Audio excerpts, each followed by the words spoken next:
So for this episode, we just wanted to give a few disclaimers. We are talking about abuse, and the nature of abuse is a very complex and tricky conversation to have.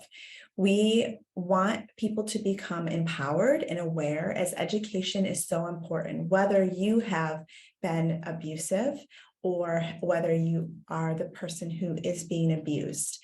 This is so vitally important. We do want to say in this episode with Andrew, we have used female and male relationship, and we've used the male as the abuser and the female as the victim. For ease of conversation, and because that is the more common pattern, we are not saying that that is the only pattern that can exist in a relationship, but because of societal, cultural, historical nature of that relationship, the male has typically had more power. This is not always the case, and women can certainly be abusers as well. So when you hear our conversation, just know that we are using those terms for ease, and because that is a more common pattern that we see in the evidence and also in practice.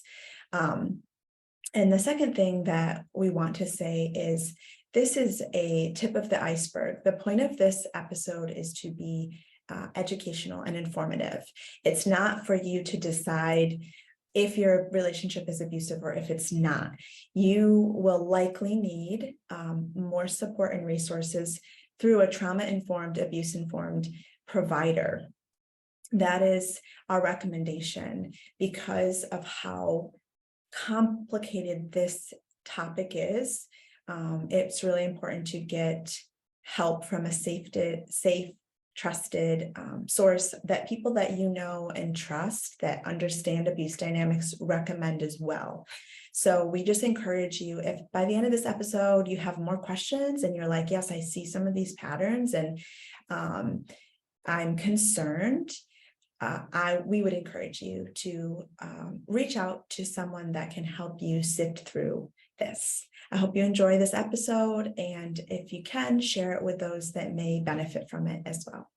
Welcome back, everyone. Today we have a guest episode, which we love to have, and we have a really fun and really trying not to stroke his ego too much, brilliant guest that we wanted to have on the podcast because we love what him and his wife are doing, and we just think that you guys will benefit so much.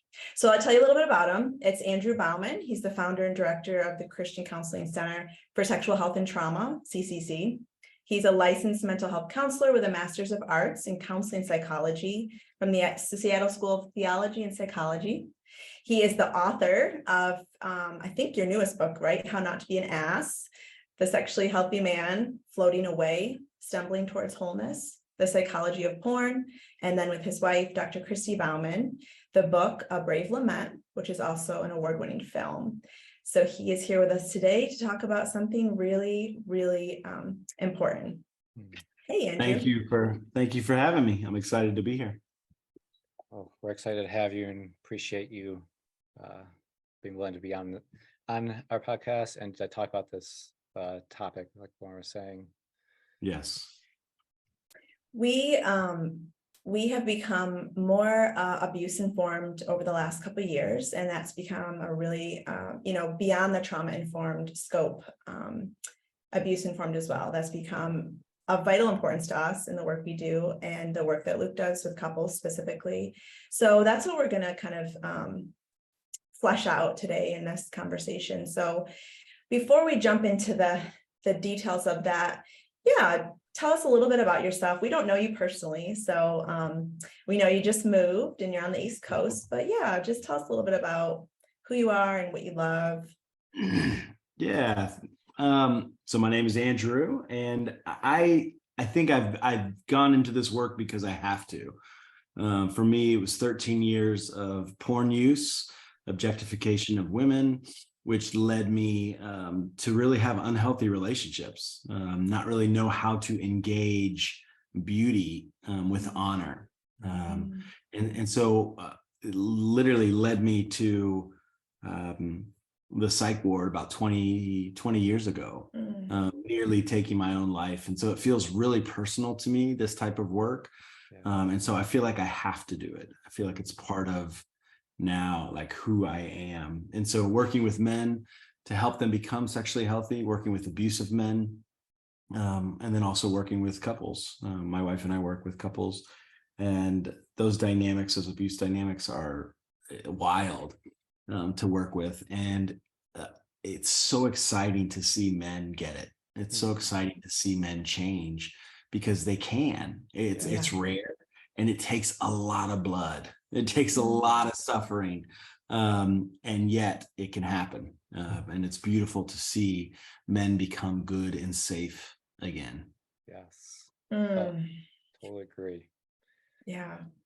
Oh, I totally agree. Can't emphasize that enough. It is so enjoyable to see a guy get it, and that the shame of the coming off of being like a bad person, or and just understanding the patterns, and understanding that he can be different and be empowered, and what being a loving, safe man looks like. And it doesn't get old. Seeing a guy doesn't get old. No doubt. It's so beautiful. It's so much of that shame comes from early childhood trauma. Right. And we turn on ourselves. We turn on ourselves, and we have that shame, that self-contempt, and we have to rewire that. We have to re-engage and reparent that little boy or that little girl inside of us, and learn to love them in a new way that sets them free. And watching men do that as they're full-grown men, going back to their little boys, and weep and hold themselves. And, it's quite stunning work. It feels real sacred. Yes. Absolutely. Totally. Oh, yes. Goosebumps.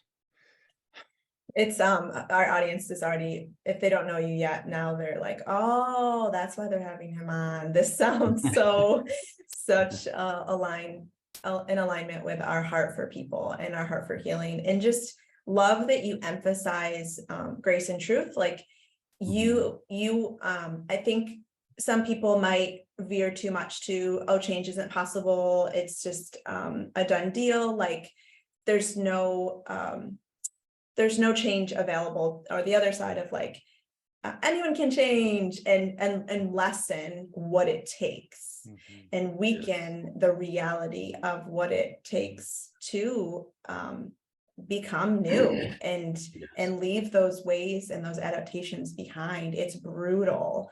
And we carry the same message of just, it's not common for an abusive person to become truly, genuinely safe, but it doesn't mean it's not available and accessible to them. They can, if they want to put the work in. And no doubt. And one of the things that helps me understand this is the spectrum of an abuser, which I find that men are on a spectrum. And so I call one side, the more extreme, and this is more rare, the narcissistic coward.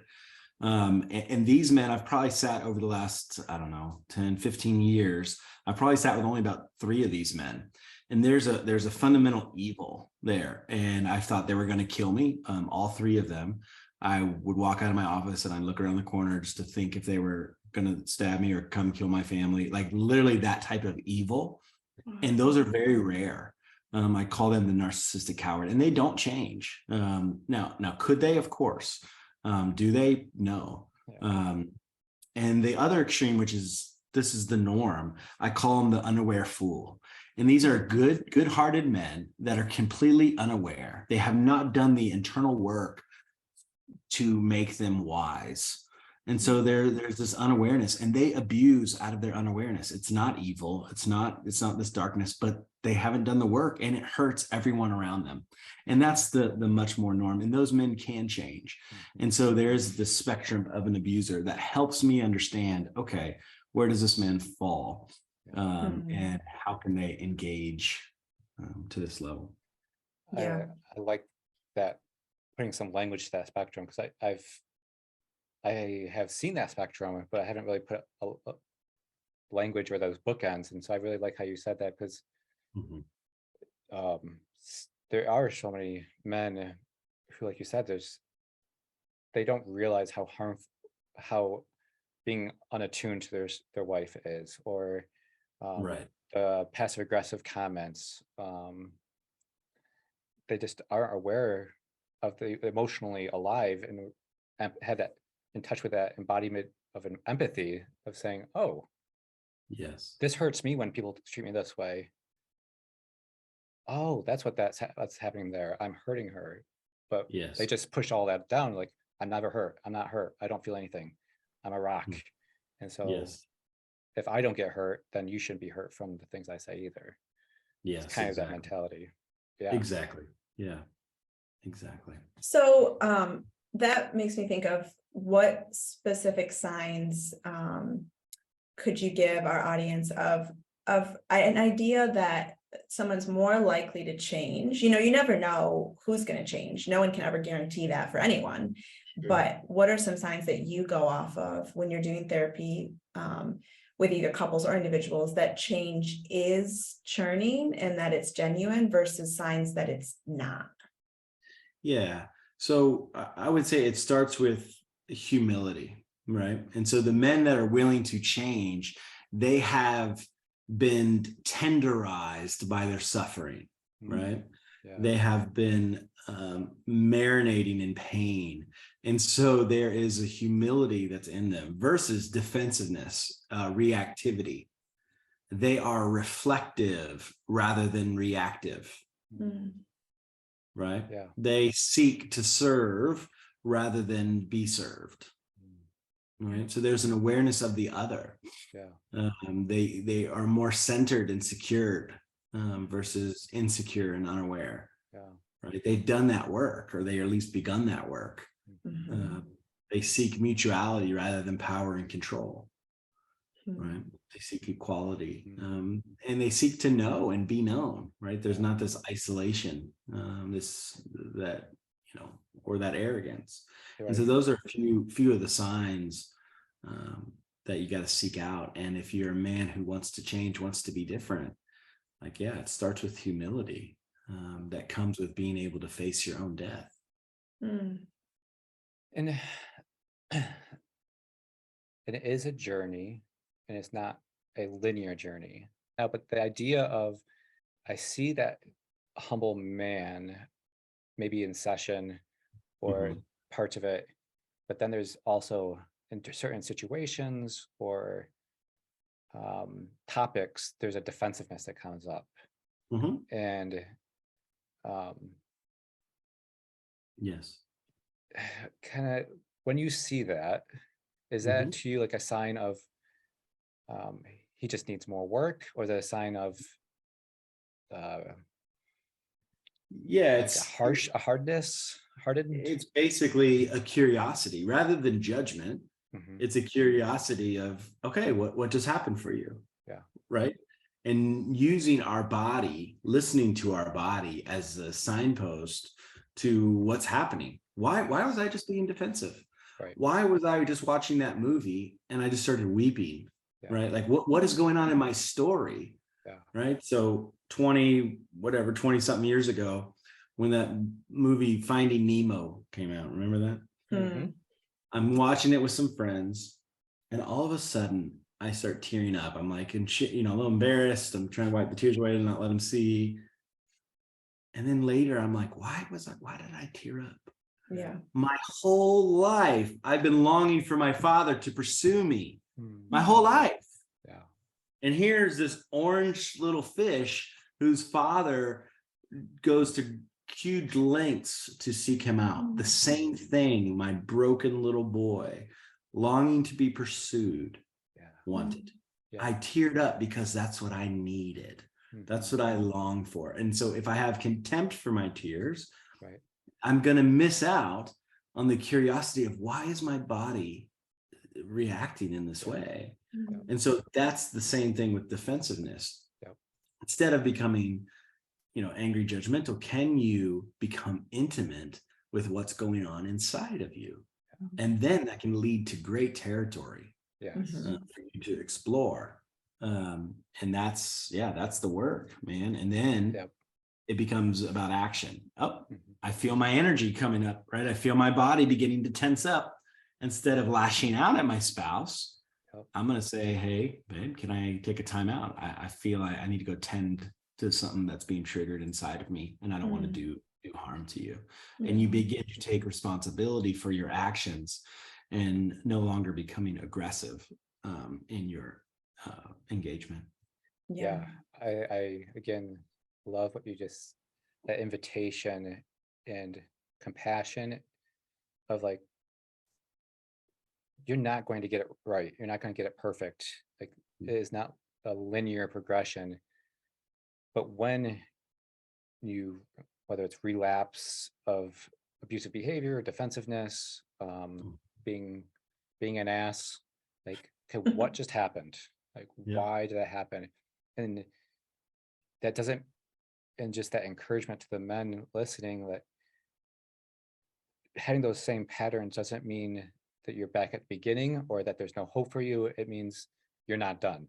And Correct. And there's an invitation to, in that moment, to love your wife and love yourself by being curious and digging deeper, doing the work. Exactly. Yeah, it's actually going to help you. It's almost like free therapy. Exactly. Yep. It's going to help you, get a pen, get a paper, start writing it Yes. out. What's going on for me? Let's be curious. What story does this remind me of? Oh, this reminds of when I was 7 and this happened. And okay, like, what needs to be tended to? What needs to be, what ground needs to be tilled for you to discover what's in there? And I know you have other questions on, and I want to get to that.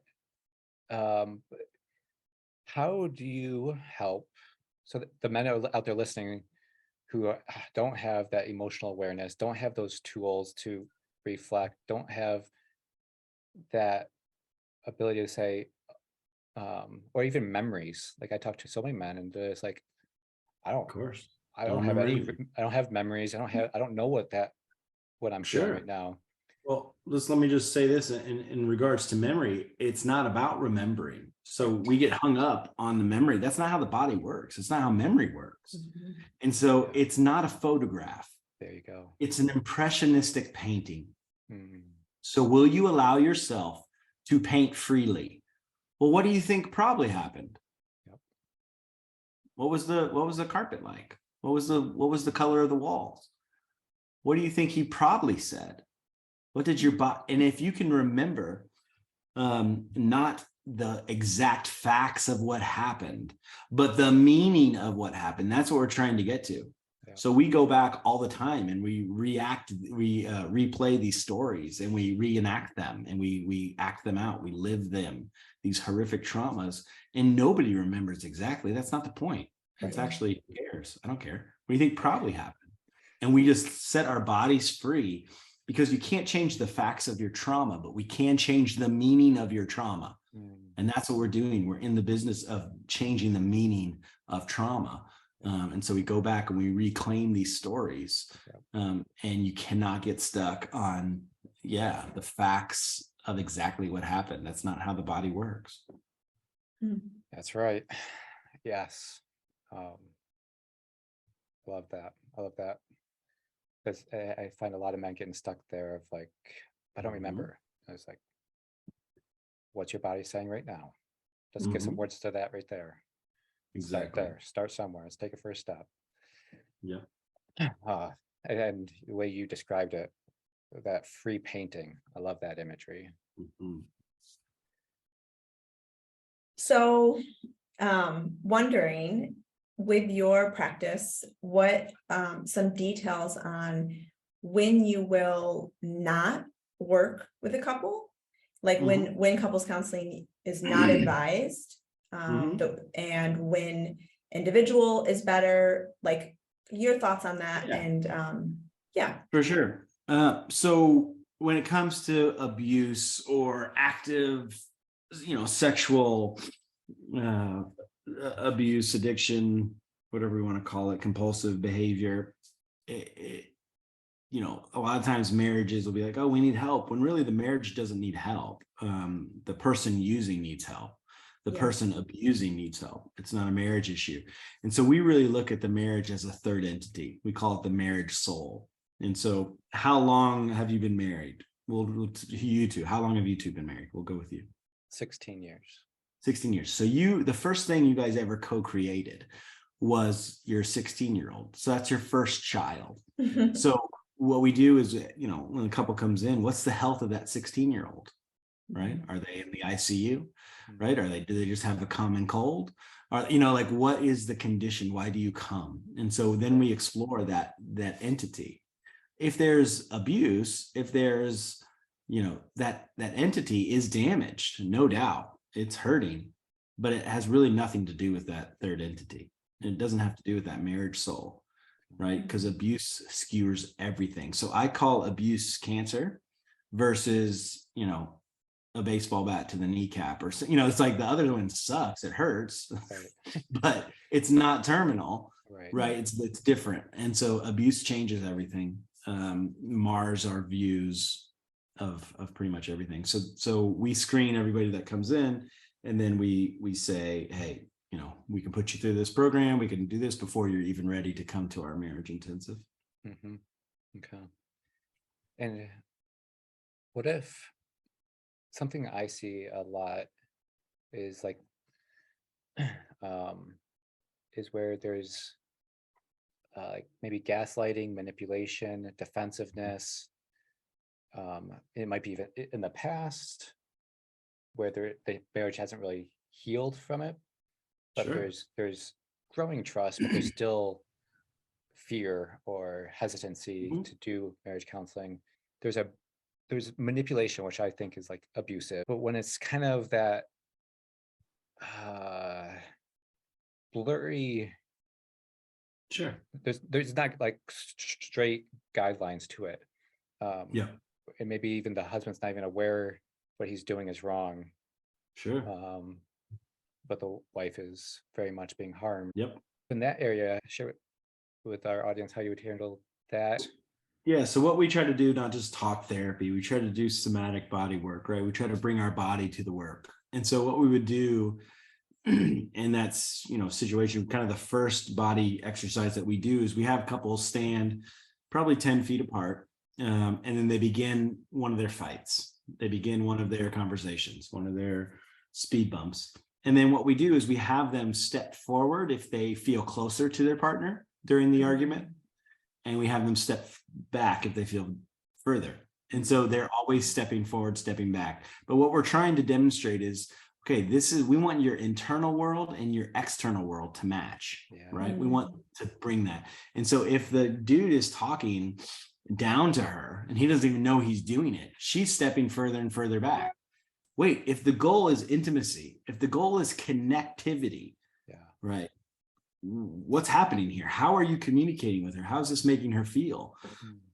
And then so that we're going to stop the exercise, we're going to talk about it. He's going to ask her, hey, why did you step back? What's going on? Well, I feel like you're talking down to me again. I feel like I'm your little kid and you're, you know, infantilizing me. Okay, can I try again? Yes. And then we do it right there.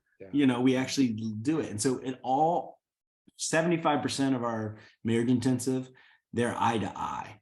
So they're normally on the ground, 8 inches apart, and they're literally engaging, full eye contact. No, like that, because every time we fight, we have to fight with our full humanity. We have to fight with our full health. I mean, our full eyes, our full bodies. And so when you don't look at people, you can dehumanize them more quickly, right? And so we do face-to-face everything. And that's how we engage. And we found, and we appreciate anger. Anger's good. Anger's beautiful. And you should be angry. Anger is different than aggression, right? And aggression is dehumanizing. Aggression does, you know, cut the other one down. And so we learn to fight clean. We learn to fight well. And that's sadly a muscle that few people have actually worked out. And so there is a lot of training in that of like, okay, how do we fight? How do I self-regulate so I don't project onto my partner? And I love that exercise because one, there's immediate feedback. It's not like 10 minutes later he realizes she's mad, or she tells him that she's mad, and he's like, at what? And so I love that instant feedback, and I love the practice of even at that point there, the practice of neuroception or reading the body language. Like, if you're looking at each other, you're automatically getting that familiarity, and consciously and subconsciously, that this is what fear looks like. This is what safe and social, the nervous system state of safe and social looks like. So that's really just from not just a practical good marriage counseling exercise, but just like the neuroscience behind that is also really cool and solid. And my mind was just going there. It's like, yeah, that's awesome. That's really cool. Yeah, it's a powerful exercise that people do you do that virtually too? If that's no, we do all of our intensives in person. Okay. Yeah, that makes it nice. So I have a question that I didn't tell you about, Andrew, but it came up as you were sharing. And you know, this is a little bit sticky of a conversation point, but sometimes you see or hear the adage of like 50-50. And I saw a post the other day from someone that I follow, and it said like, you expect me to take your side as the therapist, take your side in session, but I'll never do that. Like, I'm not going to call your spouse out in front of you. And it didn't sit well with me. Weird. It didn't feel abuse informed at all, unfortunately.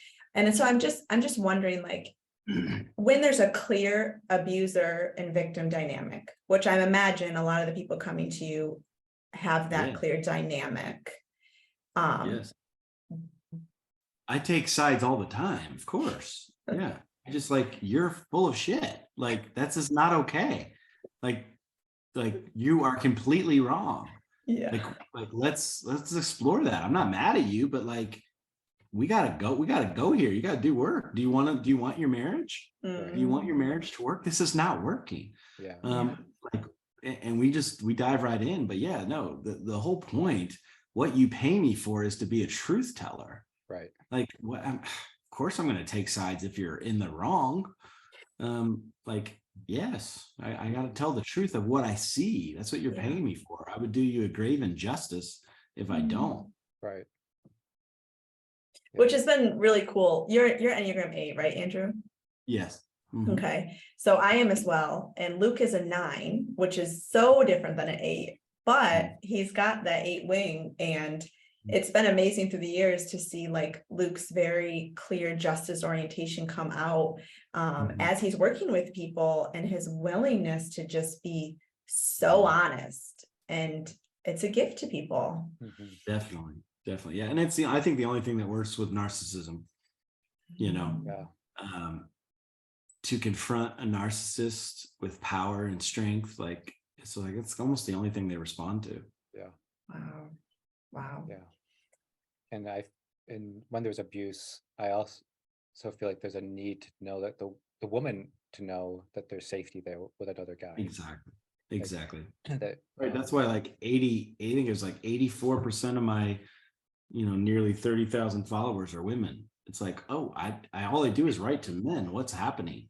And then realizing, oh, women are finding my message. There's some healing there for them to actually begin to experience masculinity in a different way. Yes.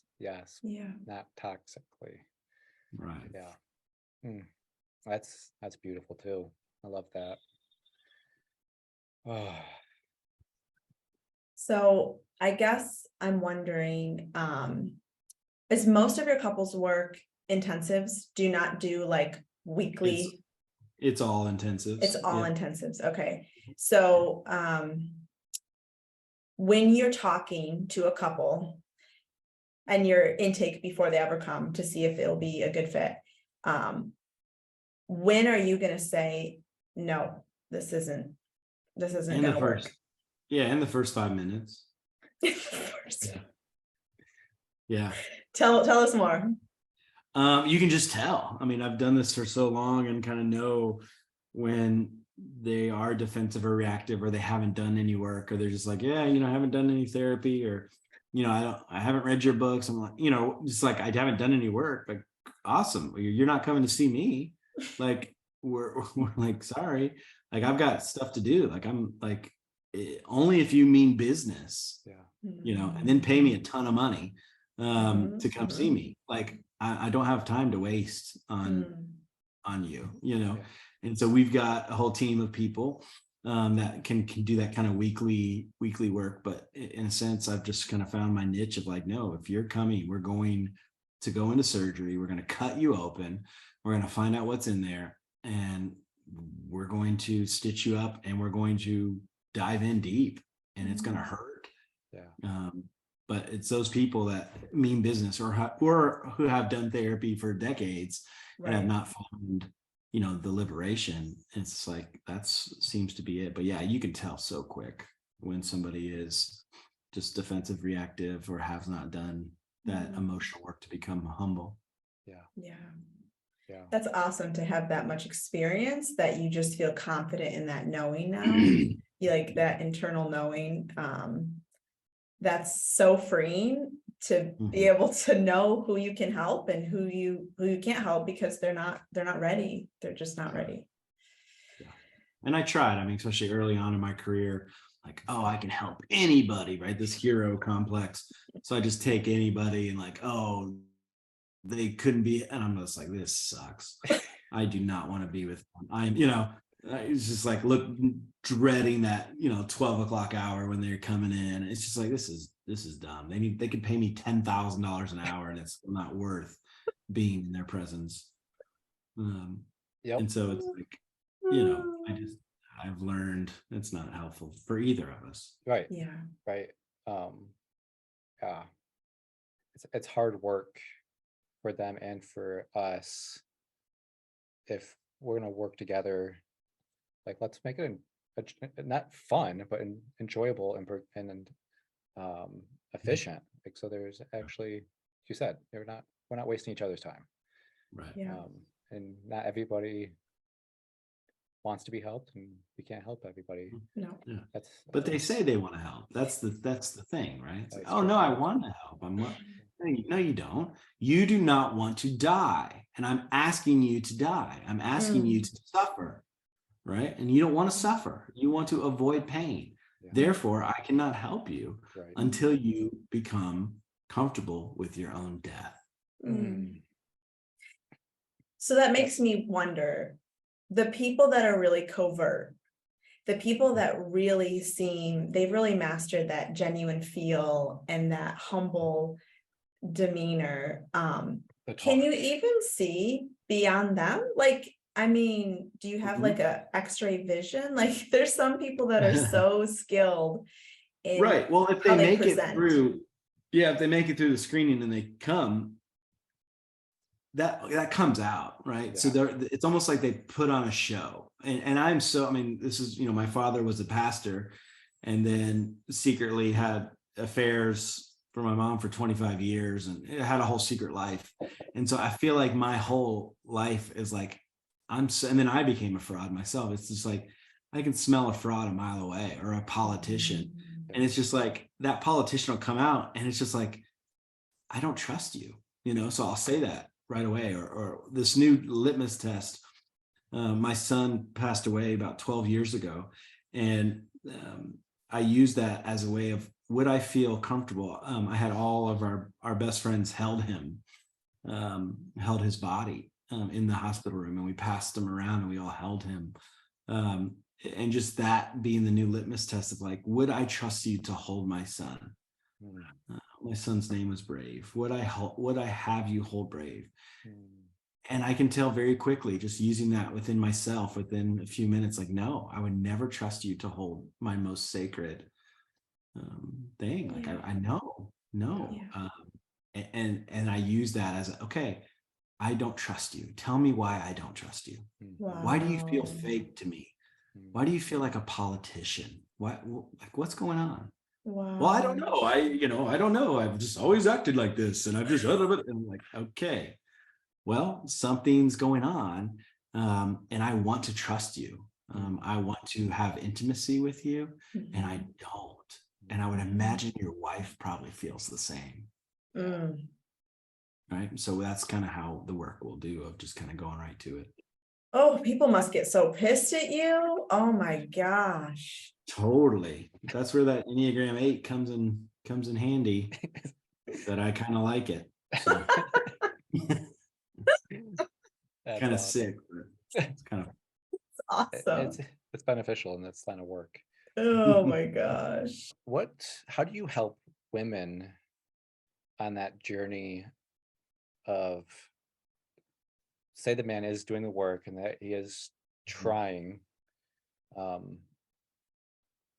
do you walk with a woman as she's building trust, not feeling safe, maybe even mad at herself for not feeling safe? sure. And in that transitional period where like she has every right not to feel safe. Totally. Yeah, a lot of it is affirming their experience, right? Where in so many churches have taken away, in the work that I do, a lot of Christian people, they have taken away their voice, or they have gaslit them and said, no, your experience doesn't matter. Just serve them, or just love them more, just have more sex or something, right? And it's just like, oh, this is so gross. Yeah. And it's like, they just haven't even had males affirm their experience. They've been told that their experience doesn't matter, or it's not important. And so that's the first, of just affirming their experience. But the deeper they go, abuse impacts all of us, all who are in that relationship. So they need to do their work too. They need to do different type of work, but it's important. So we connect them with one of our affiliate counselors, and they'll walk with somebody weekly to just help them reestablish their voice and step into their strength again. Yeah. So you just affirm and normalize this journey, and it's okay where they're at, and then help them do that healing work on their own as well. Exactly. Good. Yeah, that's good. And because I see just the wife, like they're carrying some of that shame of not being able to trust like they trust again. Right. But yeah, just that normalizing it of trauma stops us from, it's not an intellectual thing, it's an experiential. And Exactly. Yep. And so trying to talk to the men to understand it, right? I use the analogy of a car accident, and they were driving the car of the relationship, and they were driving irresponsibly, and they crashed the car into a tree, and your spouse was in the front seat, and now she has internal bleeding. Now she has whiplash, a broken arm, broken legs, right? Like, okay, she's dealing with this. And now you're just going to ask her to get in the car with you again? Yeah. What? No, she's going to need years of physical therapy, right? Years of trying to learn how to walk, how to use her arm, how to breathe properly. Like, this is the work. And so if you can hold that analogy, then you can begin to establish kindness of, oh, this was my fault. Like, I was driving irresponsibly. I didn't do the work to drive safely. And now I need to help build my environment ADA compliant. I need to widen the door frames. I need to lower the countertops. I need to put those little bars everywhere, and a handicap ramp, so my wife can begin to operate in a safe way, and I can actually help her create safety and stability in her life because of what I did. And I love how you expanded that, not to just being a safe driver, but now I have to attune to her outside of the car. Like in every situation, I have to create safety. I have to attune to her needs.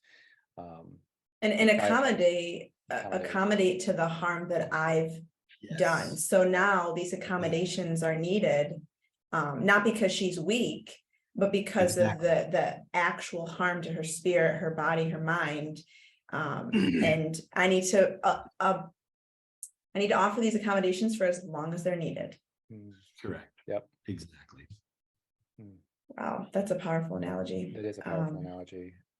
I think a lot of times there's that like backlash of, you know, the husband starts seeing and the scales start coming off and he starts changing and he's so excited and he's so like ready to finally have a, you know, a marriage and intimacy that he's suppressed. And so he's like starting to change, but then she's back in like this catastrophic, you know, tornado that's hit her whole city and just leveled everything. And she's there like, what the hell? Like, you think it's just, there's so much repair that's needed. And it's not to say like the guy shouldn't be excited. That's awesome that he's finally seeing clearly and that he's finally like alive for the first time. But no, they've had two different journeys. She's seen it for a long time, or felt it at least. And yeah. Yep, exactly. Wow.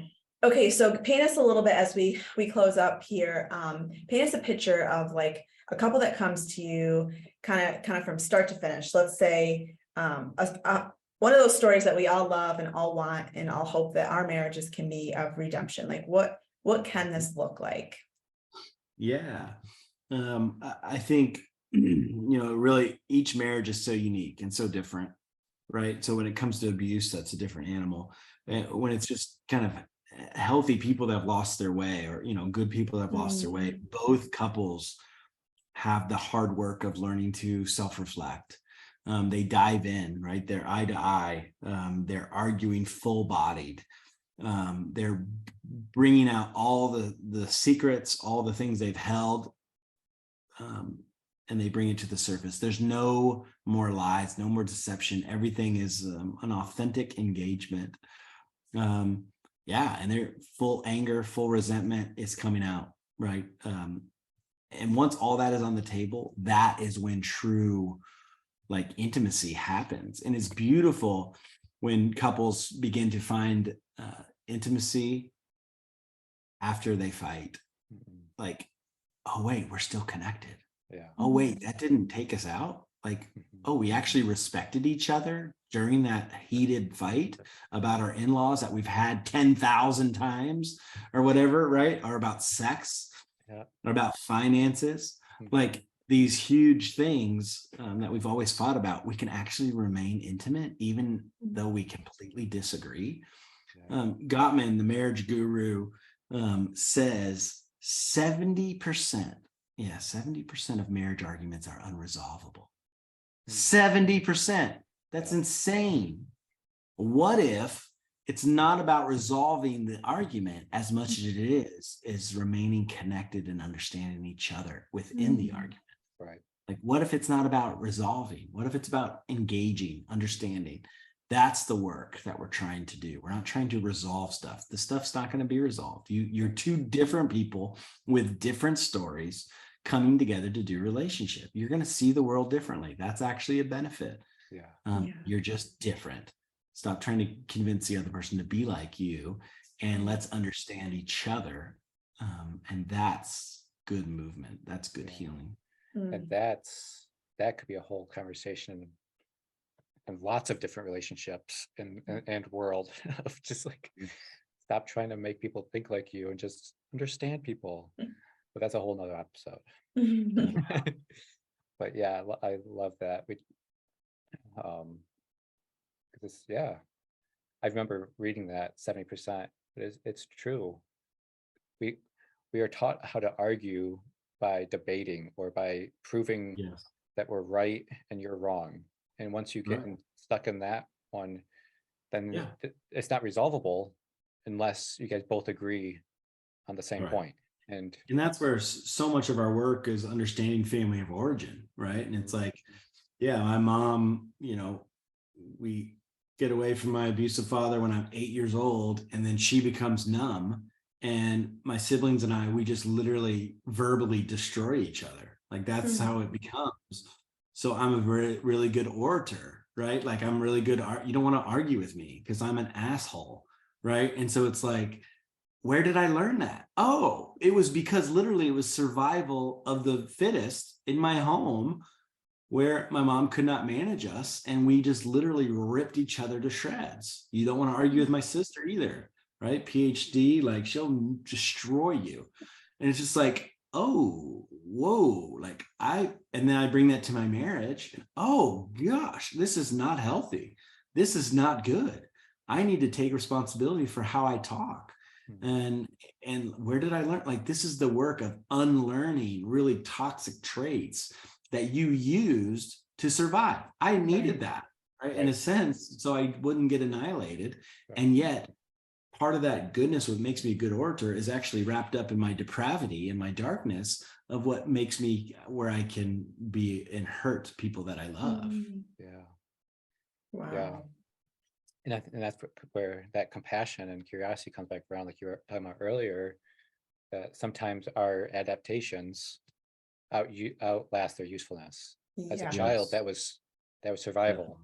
But with your wife, same with my adaptation with my wife, it's very different than, it's not my brother that I'm interacting with, it's my wife. And those same adaptations are not going to go over as the same way with her.